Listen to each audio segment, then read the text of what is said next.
بەناوی خوای بەخشندەی میهرەبان سڵاو لە بینەرانی کەناڵی ئاسمانی پەیام. سڵاو لەو بینەرانەی کە چاوەڕوانی لیستی 104 کۆمەڵی ئیسلامی کوردستان دەکەن سەرکەوتنی گەورە بەدەستبێنێ. سڵاو لە دایکی ئەو شەهیدانەی کە بە خوێنی گەشتیان داری ڕابوونی ئیسلامی کوردستانیان ئاودا و بەم قۆناغەی ئێستا گەیشت. سڵاو لەوانەی کە چاوەڕوانی ئەوە دەکەن لیستی 104 کۆمەڵی ئیسلامی کوردستان دەنگێکی وا بەدەست بێنێت کە چاوەڕوان نەکراو بێت.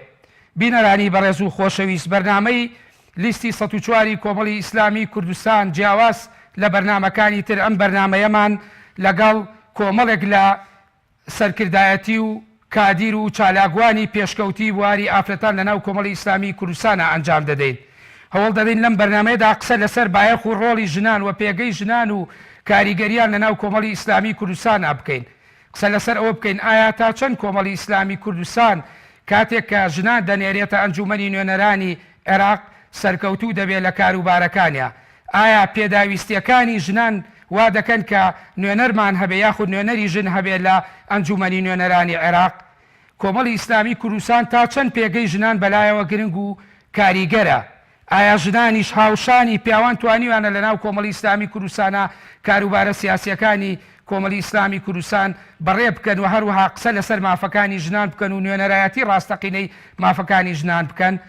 ئەم بەرنامەیەشمان بە میوانداری هەریەک لە بەڕێزان خات و قومریە محەممەد نەجیب بەرزنجی، کاندیدی ژمارە 3 لیستی 104 کۆمەڵی ئیسلامی کوردستان لە بازنەی پارێزگای هەولێر، و هەروەها میوانەکانیشم لە ستۆدیۆ خات و شنۆ عەبدوڵڵا پێنجوێنی چالاکوانی مەدەنی و ئەندامی سکرتاریەتی ڕێکخراوی خوشکانی ئیسلامی کوردستان، و هەروەها خات و بەهرە جەمال ئەندامی سکرتاریەتی ڕێکخراوی خوشکانی ئیسلامی کوردستان لەگەڵ کۆمەڵێک لەو میوانە بەڕێزانەکە ئەندامانی لقەکانی ڕێکخراوی خوشکانی ئیسلامی کوردستان کە بریتین هەریەک لە بەڕێزان سروە حەسەن ئەندامی لقی سلێمانی ڕێکخراوی خوشکانی ئیسلامی کوردستان، و ڕەزیە مەهدی بە هەمان شێوە ئەندامی لقی سلێمانی ڕێکخراوی خوشکان، و هەروەها نەزیرە عەلی ئەندامی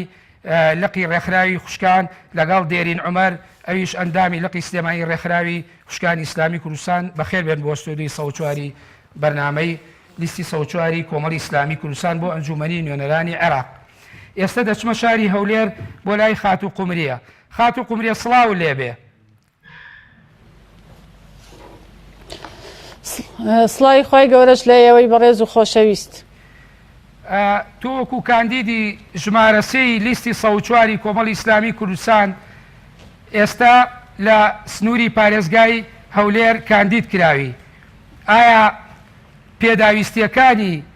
یا پێداویستی ژن لە ناو کۆمەڵی ئیسلامی کوردستانە چییە بۆ ئەوەی نوێنەرێکی هەبێت و بچێتە ئەنجومەنی نوێنەرانی عێراق؟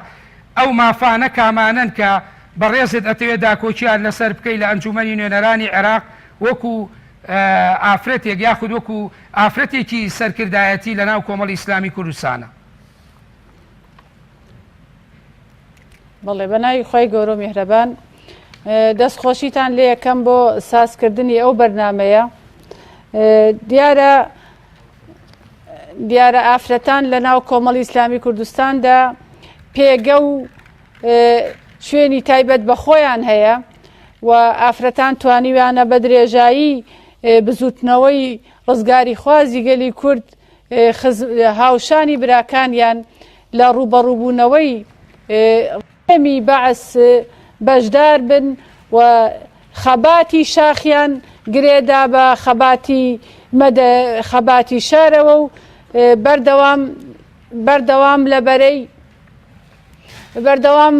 لەبەرەی ڕوبەڕووبوونەوەی ستەم و ناحەقی بوون هاوشانی براکانیان. و ئەمڕۆژ لە ڕیزەکانی کۆمەڵی ئیسلامی کوردستاندا ئافرەتان زۆر دڵسۆزانە و بوێرانە کار ئەکەن بۆ خزمەتکردنی ئاینی پیرۆزی ئیسلام و بەشداریکردنیان لەو بزافە ڕۆشنبیریە شارستانیە بۆ سەرخستنی لیستی کۆمەڵی ئیسلامی کوردستان و بەتایبەت بۆ ئەنجومەنە هەڵبژێراوەکان. بۆیە بە ئەرکی خۆمانی ئەزانین وەکو دروشمی سەرەکی ڕێکخراوەکەشمان کە پەروەردە خێزان گەشە پێدانە، ئێمە بێوچان کارەکەین بۆ گەشەکردنی پەروەردە لە هەرێمی کوردستان و گەشەکردنی و پتەوکردنی بناغەی خێزان و لەگەڵ ئەوەشە گەشەکردنی و گەشەدان بە تواناکانی ئافرەتان لە کۆمەڵی ئیسلامی کوردستاندا تا ئێستا ئافرەتان لە ئاستێکی زۆر باشدا بەشدار بوون لە سەرجەم قۆناغەکانی خەباتی کۆمەڵی ئیسلامی کوردستان بەتایبەت لە سەردەمی دروستبوونی یەکەم بزاوتی ئیسلامی چەکداری کە ڕوبەڕووی ڕژێمی فاشیستی وەستەمکاری بەعز بوویەوە ژنان هاوکار و یارمەتیدەر و پاڵپشتێکی بەهێز بوون بۆ لەو قۆناغە گرنگەی خەباتە پاشان کۆمەڵی ئیسلامی کوردستان کە شێوازی خەباتی خۆی گۆڕی لە خەباتی جیهادی و چەکداریەوە بە خەباتی مەدەنی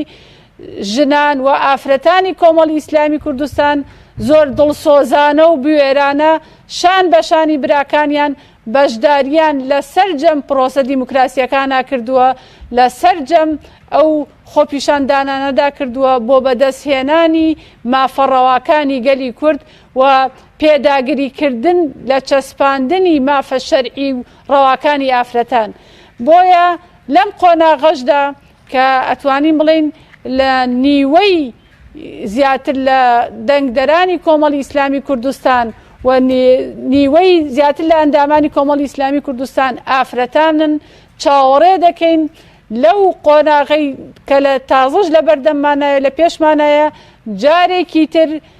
چەکی هیممەت و ئێرادە بکەنەشانیان ئافرەتانی کۆمەڵی ئیسلامی کوردستان بۆ ئەوەی لەو خەباتەشە بتوانین بەشدارێکی کارابین بۆ گەیاندنی سەرجەم نوێنەران سەرجەم برایان و خوشکانمان لە کۆمەڵی ئیسلامی کوردستان بە ناوەندەکانی بڕیار بۆ جێبەجێکردنی بەرنامەی کۆمەڵی ئیسلامی کوردستان بۆ هەڵبژاردنەکانی ئەنجومەنی نوێنەرانی عێراق. بەڵێ ئاخات و قوبرێ ئێوە لە پەیڕە و پرۆگرامی ناوخۆی خۆتانە لە ڕێکخراوی خوشکانی ئیسلامی کوردستان جەخت لەسەر پێداگری لەسەر مافەکانی ژنانەکەنەوە یعنی ئەو مافانە کابانن کە زیاتر زۆر زەقن و ئێوە ئەتانەوێ بیبەنە ئەنجومەنی نوێنەرانی عێراق یعنی پێداویستیەکانی بردننی مافەکان بۆ سەنتەر یاخود بۆ دەسەڵاتی مەرکەز لە عێراقا کامانن کە ئێوەتانەوێ زیاتر جەختیان لێکەنەوە. بەڵێ ئێمە وەکو وتم ئێمە لە ڕێکخراوی خوشکانی ئیسلامی کوردستان لە پەیڕۆ و پرۆگرامی خۆمانە هەمانە کە بەرجەستەکردنی مافە شەرعی و ڕەواکانی ئافرەتانە لە ناوەندەکانی بڕیار و گەشەکردن و گەشەدان بە تواناکانی ئافرەتانە ئەمڕۆ لە هەموو دنیادا کار بۆ ئەوە دەکرێت کە ڕێژەی ژنان پێگەی ژنان لە ناوەندی بڕیاردا بەهێز بێت ئێمەش وەکو ڕێکخراوێکی ئیسلامی ڕەسەن کە هاوشانی برایانمان لە کۆمەڵی ئیسلامی کوردستان کار ئەەکەین بە پێویستی ئەزانین درێژە پێدەری ئەو پێگە و ئەو خەباتە بین کە هەر لە سەرەتای سەرهەڵدانی ئاینی پیرۆزی ئیسلامەوە ئەو ڕۆڵە درا بە ئافرەتان کە بتوانن لە سەرجەم قۆناغەکانی خەباتی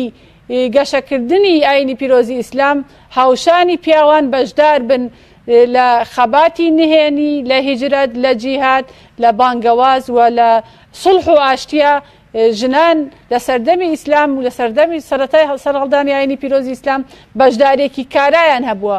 بۆیە کۆمەڵی ئیسلامی کوردستان پێویستە جارێکی تر ئەو پێگەیە و ئەو بەشداریە کارایە بگەڕێنێتەوە بۆ ئافرەتان چونکە لە ناو کۆمەڵی ئیسلامی کوردستان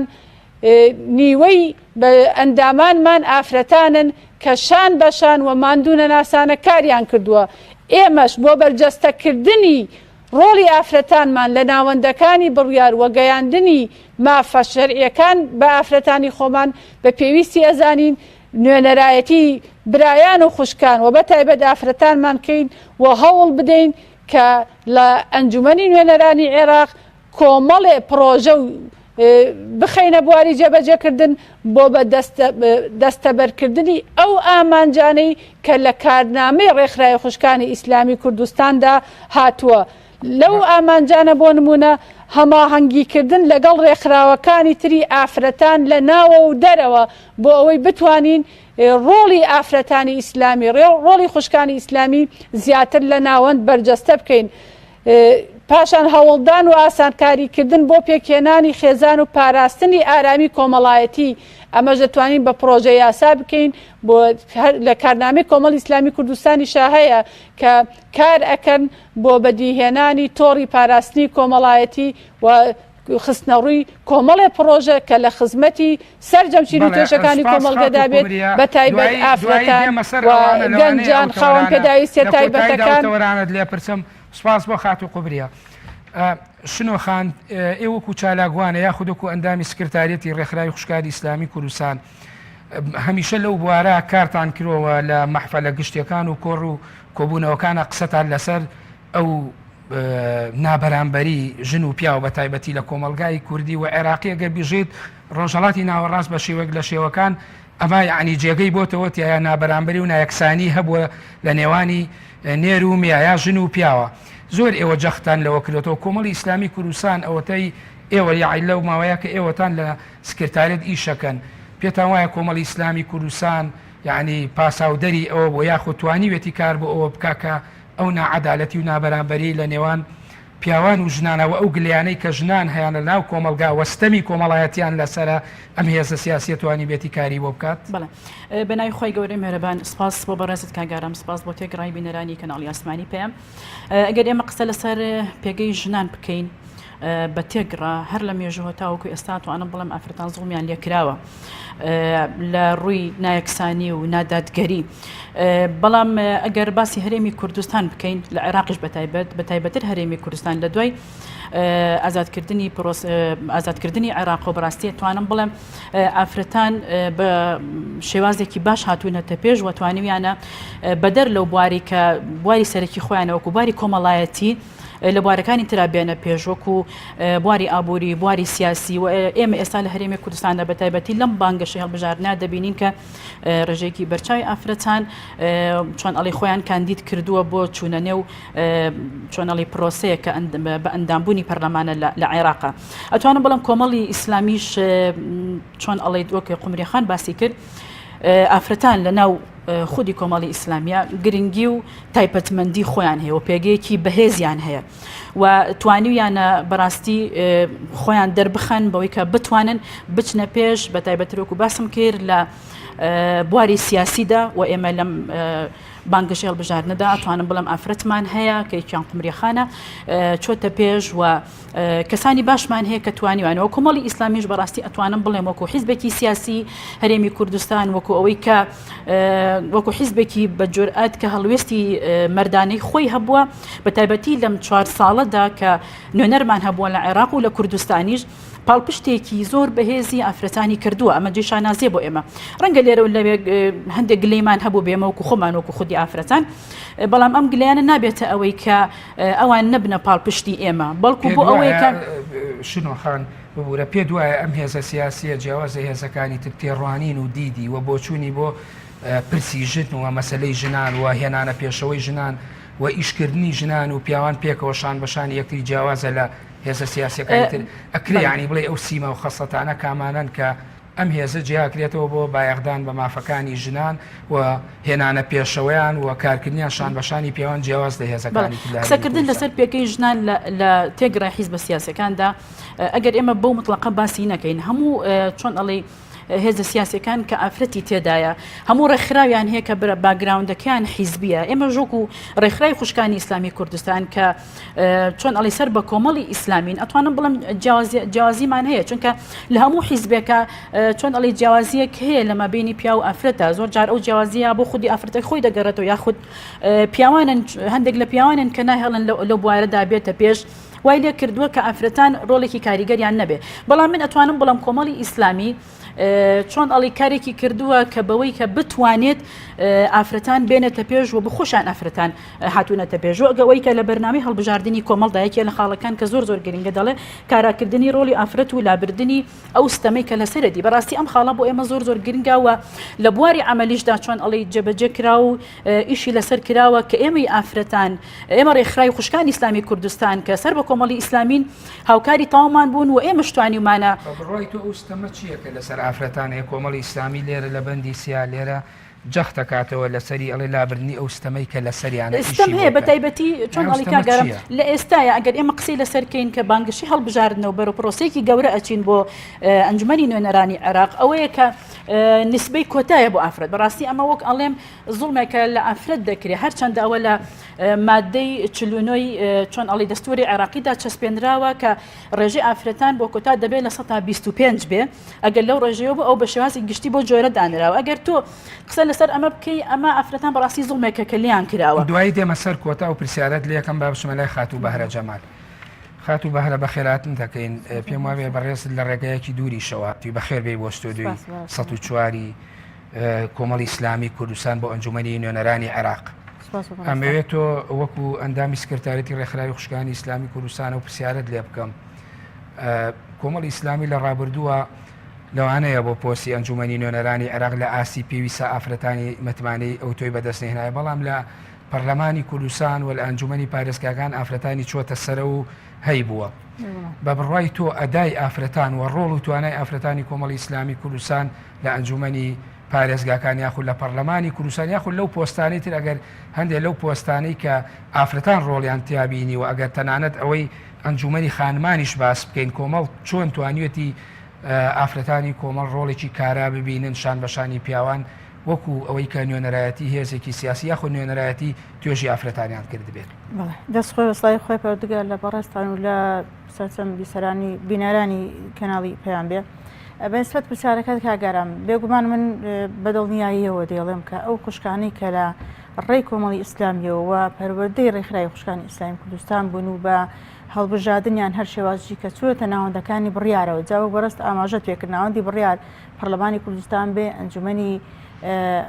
با بڵێن پارێزگاکان بێ یاخود ئەنجومەنی خانمە هەر شوێنە لەشە کە ناوەندی چەقی بڕیارە بەڕاستی دەتوانم بڵێم بە 100% جێگای ئەو متمانەیە بوون و توانی ویانە زۆر لە زۆرێک لە هەندێک لە پیاوانی با بڵێن چیکی خۆمان چی ئیلایەنەکانی تر کاراتر و چالاکتر بوون بەداتا ناکرێت کە لە بەرنمەیەشی ئەمهادا کە تایبەت نیە تەنها بۆ بەو پرسیارە هەموو داتاکەم بخێنە ڕوو ئەگەر نا من بەتاتا لە لامە چون من بڵێن نەڵێن لە ڕێکخراوێکی ژنانە ئیشەکەم و ئیشی من بەرەو پێشبردننی کاری ڕێکخراوی خوشکانە بەردەوام من متابعی کاری ئافرەتان دەکەم لە ناوەندەکانی بڕیاردا ئەوەی متابعەم کردەوەی کە بە دوواداچوونیشم بۆ کردو هەرۆ متابعەکردنی خۆم نەوەستاوم بە دوواداچوونیشم بۆ کردووە خوشکانی ئێمە لە پەرلەمانی کوردستان یاخود لە ئەنجومەنی پارێزگاکاندا چالاکترینی ئافرەت بوون وەجێی 100% متمانەی با بڵێن دەنگدەرانیان بۆ نەکرد کۆمەڵی ئیسلامی چونکە مەرجنی ئەو خوشکانی کە چوونەتە ئەو شوێنە تەنها کۆمەڵی ئیسلامی دەنجی پێدا بن لەوانەیە خەڵکانی دەنجی پێدا بن دەرەوەی کۆمەڵی ئیسلامی ژوو بێتن بە مطلقی ئەو قسەیە دەکەم لەبەرەوەی کە من پێدەوەم دەڵێم من بە دوواداچوونیشم جگەلەوەی کە ڕۆژانە من متابعی کار و چالاکی ئافرەتەکان دەکەمەوەی کە لە پەرلەمانی کوردستان بۆی کە بزانم ئایا ئافرەتان تا چەند جێگای بتوانن کە ئێمە دایانێرن ئەو شوێنانە بە مطلقی دەیرێن بەڕاستی ینی هەر بە نمونە بۆتی بێنمەوە یەکی لەو خوشکانی ئێمە کە ئەندامی پەرلەمانی کوردستانە ئەندامی لیژنەی خوێندنی باڵا و پەروەردەیە خوێندنی باڵا و پەروەردە کە لیژنەیەکی ئەو لیژنەیە لە پەرلەمان حەساسترین لیژنەیە پڕ مشکلەترین لیژنەیە و زۆرترین با بڵێن 1,700,000 خوێندکار هەیە تۆرە ڕۆژانە لەو لیژنەی پەرلەمانی کوردستاندا بە دوواداچوون بکە بۆچی بۆ کێشە مشاکلی خوێندکاران یعنی چەندێک قورسە یعنی خوشکانی ئێمە لەو لیژنەیەدا کە یەکێ لەو خوشکانی کە ئەندامی پەرلەمانی کوردستانە لە ماوەی ئەو 4 ساڵی ڕابردوو کە ئەندامی پەرلەمانی کوردستان بووە زیاتر لە 250 کێشە یعنی بە دوواداچوونی بۆ کردووە و هەوڵی چارەسەرکردنیدا و کە بەشێکی زۆری لەو کێشانە بۆ چارەسەر کردووە ئەمە بەداتا لەبەردەستانە بڵێ من ئەو شانێک کە پێتەوە بەرنامەکەی ئێمە تایبەت نییە بە تەنها چوم ئەگەر ئێمە بانەیە بەتاتە هەموو ئەو شتانە بخەینە ڕوو پێویستە بەرنمەیەکی تایبەتی لەسەر تۆمە بکرێ بۆی کە بەداتا ئێمە ئەم شتانە بەڕاستی ینی نیشانی خەڵکی بدەین بەڵام وەکو دەتوانین چەند نمونەیەکی لێبێنینەوە بەڕاستی ینی ئەمە لەولای لاشی ترەوە خوشکێکی ترمان کە ئەندام بۆ لە چەند لیژنەیەکی حساسدا و هاوکار بۆ لە چەند لیژنەیەکی تری حساستردا لیژنەی نەزاهەکە یەکێ لەو خوشکانەمان زۆر هاوکار دەزار لەو لیژنەیەدا کە حساسترین لیژنەیە یعنی تۆ بە دوواداچوون بکە لیژنەی نەزاهە بۆ گەدەڵکاران یان ئەوە حساسترین لیژنەیە بەڕاستی ینی زۆر قورسە مەسەلەی لێژەی تەندروستی هەیەکی لەو خوشکانی ئێمە کە لە پەرلەمانی کوردستانە هاوکارە لە لێژنەی تەندروستیدا کە بۆ خۆ دەزانی یعنی ڕۆژانە چەند دا و دەرمانی یەک سپایر و ئەمانە دێتە هەرێمی کوردستانەوە چەندان خەڵک دەبینیت بە سەقەتی یان لەگەڵ ئۆپەری ڕێزمدا یعنی بە ئیهمالی مستەشفاکان بە ئیهمالی دکتۆرەکان سەرکن ینی جانی سپاردووە ئەمان هەموو کێشە و مشاکلێک خۆشکانی ئێمە لێدە بە دوواداچوونی بەڕای تو ئەمە پەیوەندی بە و قوتابخانەوەیە کە کۆمەڵی ئیسلامی کوردستان نەتوانێتی ئەم ئافرەتانە پێ بگەێنێت و بیخەبیان خاتە ئەو ناوەندانەوە کە ڕۆڵیان هەبێت لە دەستگای تەشریعیاوە لە بەڕێوەبردنە لە هەرێمی کوردستان بێگومان ڕۆڵی ئەویشی تێدایە چونکەم هەموو کەسێک کاتێک کە دەچێتە ئەو شوێنە پێویستە لە شوێنەکە پەروەردە کرابێ ئەمانە لە قوتابخانەی کۆمەڵی ئیسلامیدا و لە ڕێخای خوشکانی ئیسلامی کوردستاندا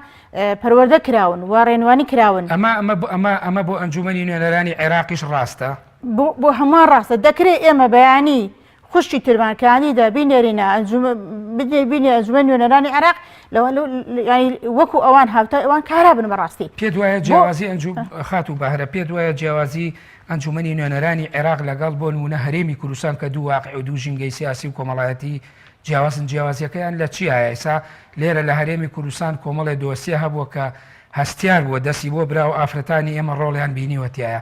ئەی ئەو دۆسی هەستیارانە لە بەغدا کامەیەکە ئێمە ئافرەتانمان بنێرینە ئەنجومەنی نوێنەرانی عێراق و بتوان کاریگەریان هەبێ و ڕۆڵیان هەبێت لە ریفۆرم و لە چاکسازی و لە گێڕانەوەی ماف و دروستکردنی هەماهەنگی لەگەڵ ڕێکخراوەکانی تراوەکو خات و قومریە باسی کرد دەکرێت ئەمەش هەچەند قورس بێ بە تایبەتی کە لەبەرەوەی کە ئەنجومەنی نوێنەرانی عێراق پێکهاتەیە لە کورد لە عەرەب لە سونی لە شیعە و هەروەهانی چۆن بڵێن حکومەتی تائیفیە ئەی تائیفی زۆر زاڵە بەسەرە دەکرێت بەڵام ئەمە هیچ شتێک مستەحیل نییە ئێمەش ئەو خوشکانی کە لە قوتابخانەی کۆمەڵی ئیسلامی و پەروەردە کراون حتمەن بێگومان دیارە ڕەچاوی ئەوە کراوە کە ئەو کەسان لە ئاستی توانە ئەوەدا هەیە کە بچێ لەوێکانە کۆمەڵی دۆسیە کۆمەڵی پرۆژە یاسا تەقدیم بکە بەڕاستی ینی بێمەوە سەر مەسەلەی خوشکانمان و لە پەرلەمانی کوردستانیان پێم خۆشە زۆر بە جوانی ئاماژە پێ بکەم بەڵامەکە تۆزێک بە کورتی بۆی بچمە لای خاتو دوای دەرفەت یەک خوشکمان نمونی هەمیان هەر چوم دوو خوشکمان هەیە لە قوتابخانەی کۆمەڵی ئیسلامی چۆتە پەرلەمانی کوردستان تەنها یەک خوشکمان بە تاقی تەنیا نۆ پرۆژە یاسای نۆ پرۆژەی نووسی و تەقدیمی بەڕێی فراکسیۆنەکەمانەوە تەقدیمی پەرلەمانی کوردستانی کردووە گرنگترین پرۆژە یاسا قورسترین پرۆژە یاسا بریتی بۆ لە پرۆژە یاسای جێڕانەوەی پاشەکەوتی موچە بۆ فەرمانبران و بۆ مامۆستایان لەلایەنی یەکێ لەو خوشکانەی ئێمەوە کە لە پەرلەمانی کوردستانە نووسرا و ئامادەکرا و پێشکەش بە پەرلەمانی کوردستان کرا و دوایتر دەنجی لەسەر دراوە ئەمانە هەموو بەداتا لە لامانە بەڕاستی یعنی تۆ ئێسامانە باسی خات و بەهرە تۆ ئێمە چی بە بینەران بڵێ یعنی لێرەوە ئێستا کاتی هەڵبژانی ئەنجومەنی نوێنەرانی عێراق و نموزەجەکان باسەکەی ئەتوێت چۆن میبەسیتەوە بەم هەڵبژاردنەوە کە بڕیارێ لە 12 پێنجی مانگی داهاتوو ئەنجام بدرێت بەم نمونانە من دەمەوێت ئەو پەیامە بگەێنم بە دەنگدەران بەگشتی بە تایبەت دەنگدەری کۆمەڵی ئیسلامی کە ئێمە ئەگەر بێت و کۆتای وەکو شنۆخانیش ئاماژەیەکی سەری پێکرد مەسەلەی کۆتا کە زوڵمێکە لە ژنان کراوە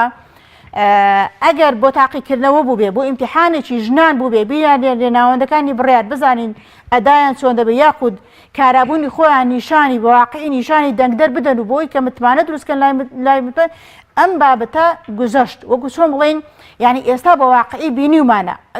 خوشکان ئافرەتان لە ناوەندەکانی بڕیارە لەم تاقیکردنەوەی دەرچوون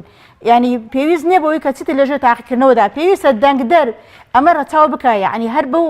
ئاوازەی پێشووتر نەخوێنەیە هەمیشە بڵێ ئافرەتی پێ ناکرێت پێشتا ئینسان چاوکراوە بێ سەی ڕادیانەکان خات و بەهراسمەوە لای خات و قومریە محەممەد نەجیب کاندیدی ژمارە سێی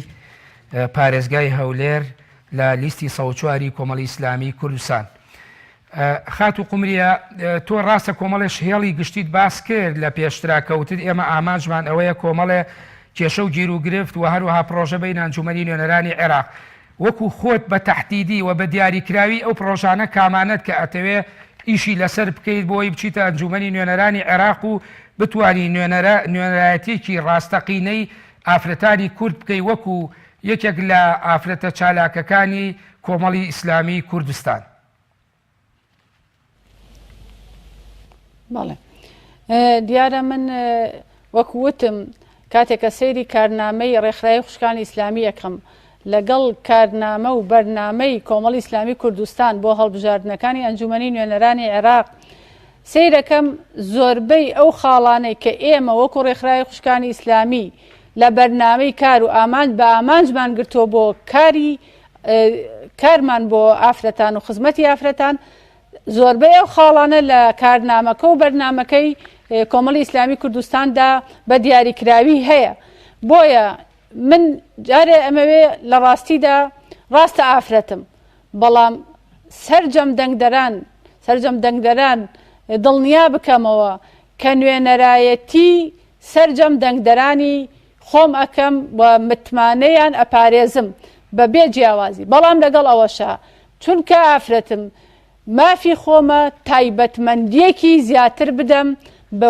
بۆ بەرەو پێشبردننی ڕەوشی ژنان لە هەرێمی کوردستان و ڕەوشی ئافرەتان. بۆیە وەکو لە بەرنامەی کاری خۆما هاتۆ من وەکو سکرتێری ڕێکخراوی خوشکانی ئیسلامی کوردستان کار دەکەم بۆ بەهێزکردنی کەسایەتی و ڕۆڵی ئافرەتان لە هەموو بوارەکانی ژیاندا وەک بواری ڕامیاری واتە ئێمە ئافرەتان کە دەچینە کایەیەکی سیاسیەوە پێویستە لە بوارە سیاسیەکەشە زۆر بە جورئەتەوە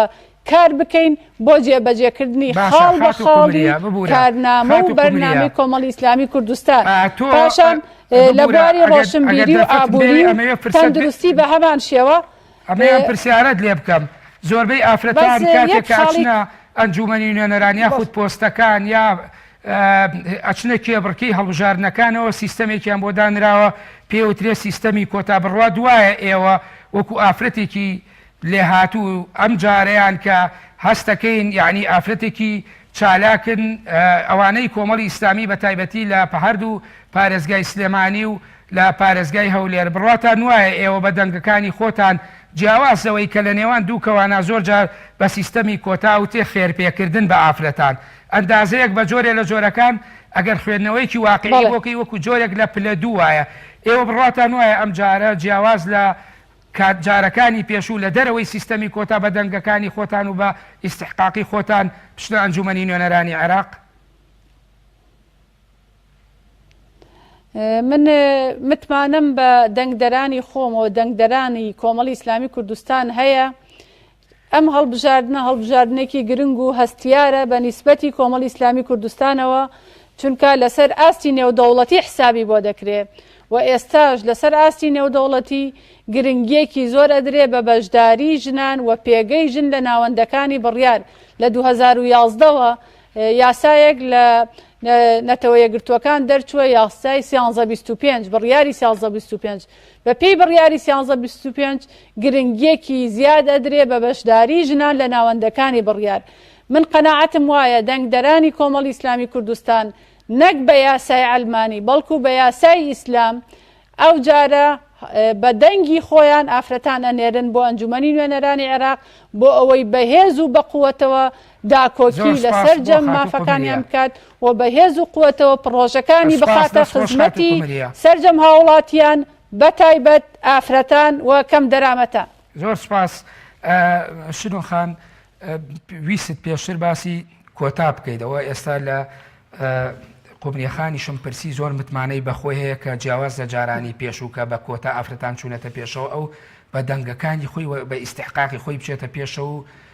بچێتە ناو ئەنجومەنی نوێنەرانی عێراقەوە بە بڕای تۆ کۆمەڵی ئیسلامی کوردستانیش بخۆی لە سیاسەتی خۆیان ئەم ڕنگدانەوەی ئەمە هەیە کە بیوێت تەجاوزی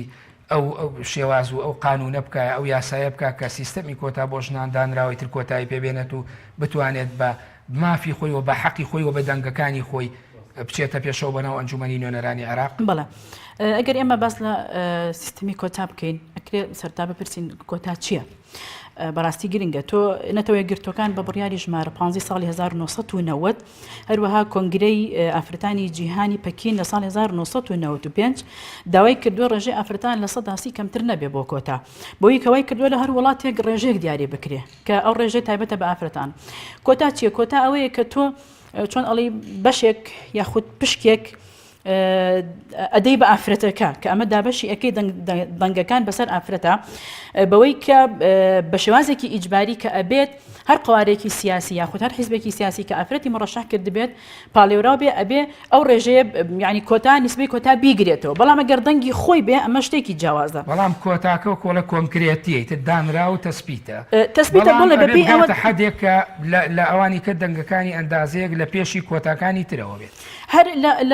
لە عێراق بوون لە مادەی 49 دەستوری عێراقیدا هەر گرنگی پێدراوە لە ساڵی 2005 کە لە ئەنجومەنی نوێنەرانی عێراق کە دەڵێ لە 125 دیاری کراوە بۆ ئافرەتان بۆ کۆتا.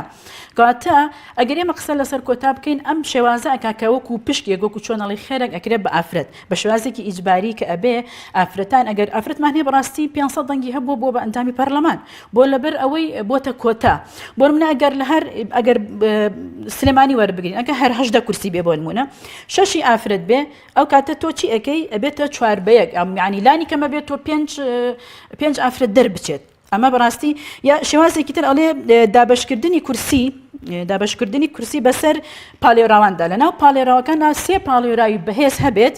کاتە تۆ ئەپرسیت کامە نسبەی لە 125 کە تایبەتە بە ئافرەتان. بەڕاستی ئەمە گرنگە ئەگەر ئەم لە 125 دانرا ئەوە گەردانەندرا کەواتە ئەمە ڕێژەیە کە تۆ دیاری ئەکی بەوەی کە ئافرەت کۆتا ئەهێنێ بۆ یەکانێ ئێمە وەکو کۆمەڵی ئیسلامی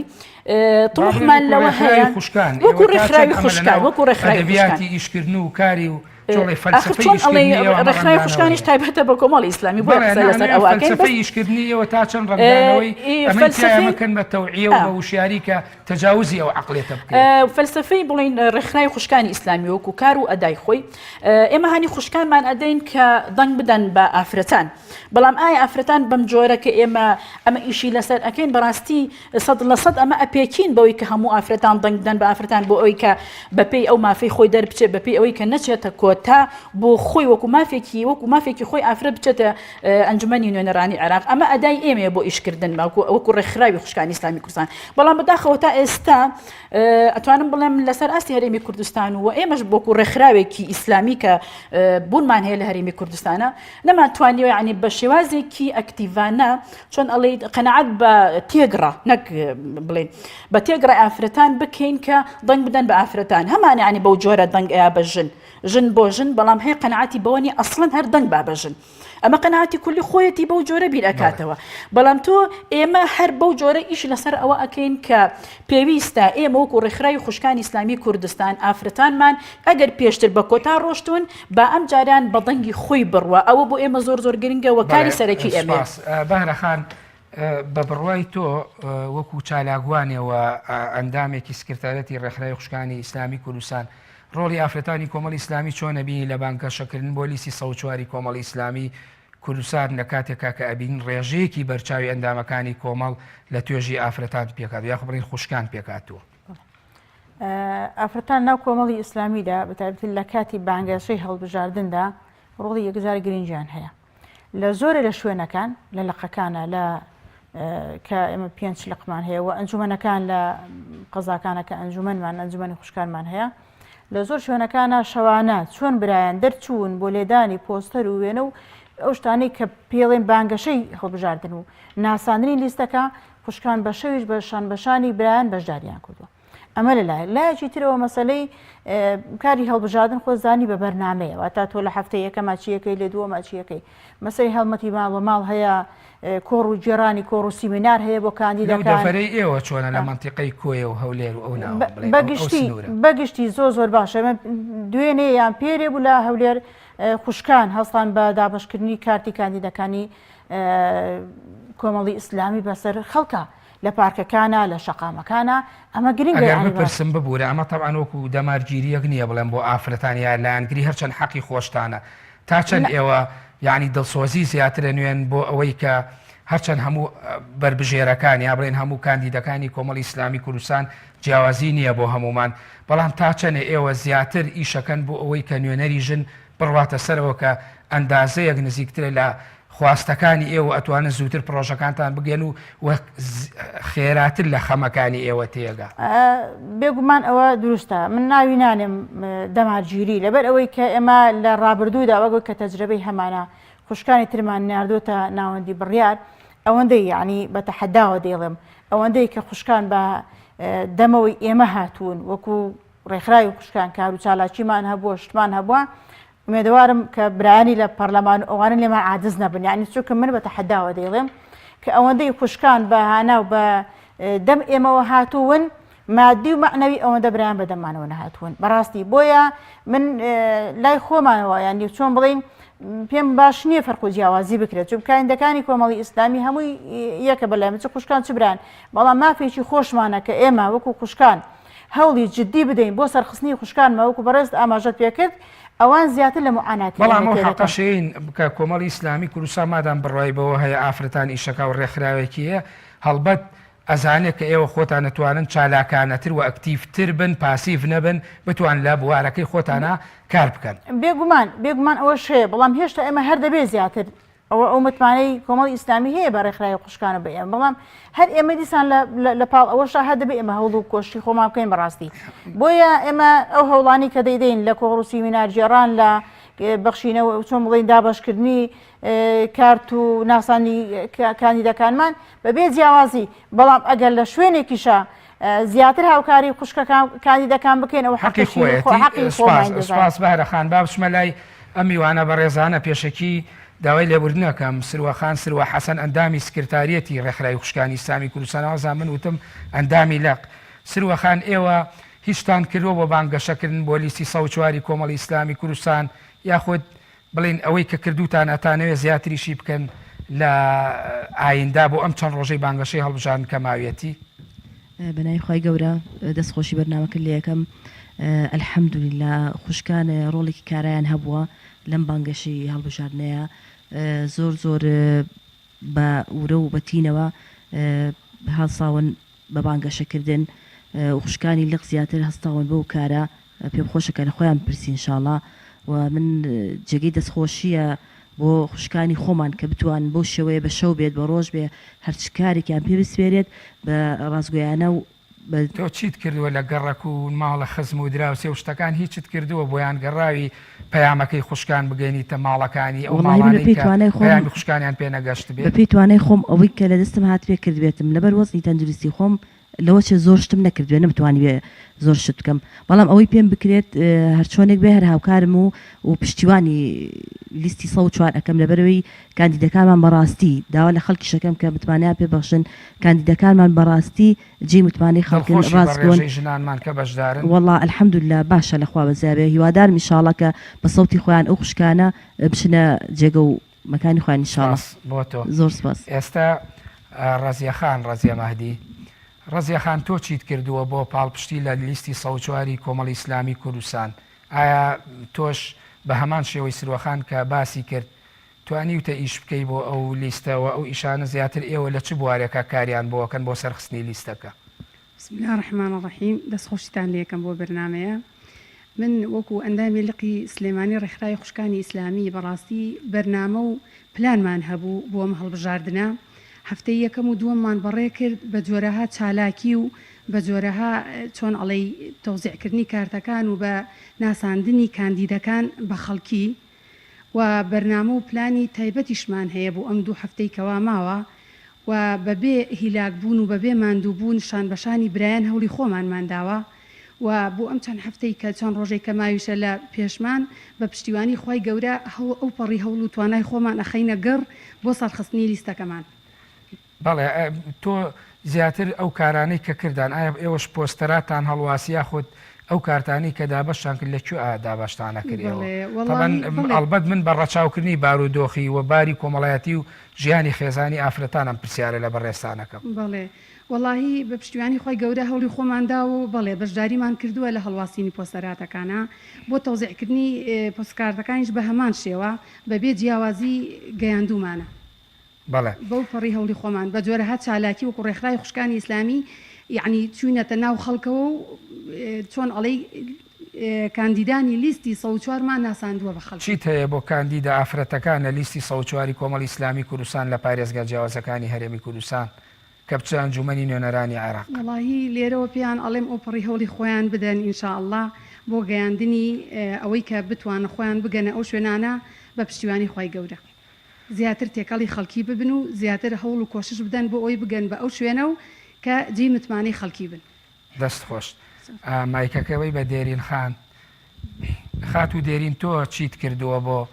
پاڵپشتی لە لیستی 104 کۆمەڵی ئیسلامی کوردستان؟ ئایا ئەو چالاکیانەی کە لە ڕابردووە کردبێتان ئەکرێ باسی بکەی بۆ بینەران؟ بەنای خی گەورە دەستخۆشی بەرنمەکەتان لێکەم پشتیوانی لە لیستی 104ەکەین. بێگومان ئێمە لە لقی سلێمانی ڕێکخراوی خوشکانی ئیسلامی وەکو ڕەزیەخان ئاماژەی پێدا چەندین ئیش و کارمان چالاکی جیاوازمان ئەنجام داوە. شان بەشانی برایان بەشەوە دەرچوونمان ئەو دەرچوونانی کە کراون بە شێوەی کەرنەڤاڵ یا بڵاوکردنەوەی ئەو بزنسکارتانی کە لەلایەن کاندیدەکان و دروست کراوە و چالاکی نەوعیمان هەیە. ئێمە وەک کۆڕوسی منارەکان کە لە لقی سلێمانی هەیە خوشکان و ئافرەتانی دەرەوەی خۆمان بەشداریان تیاکەم، یعنی بڵێن ئەو کەسانی کە ئەو ئافرەتانەی کە کۆمەڵ نین و ئەندامی ڕخرای خوشکانی بەشداریەکەن لە چالاکیانەمانە ئێمە هەوڵمان داوە کاندیدانی خۆمان بۆ خەڵکە بناسێنین و بەرنامەی لیستی 104یان پێ ئاشنا بکەین و ئەو بزنسکارتانی دروست کراون بڵای بکەینەوە بە ناو خەڵکە و لە شوێنە گشتیەکانە. بەڵێ پەیام و پرۆژەی نوێنەرەکان یا پەیام و پرۆژەی لیستی 104 کۆمەڵی ئیسلامیتان وەکو پێویست گەیاندووە؟ ئەوەی بڵێن تقریبان 2 هەفتەیەکی ماوە لە کاتی بانگەشە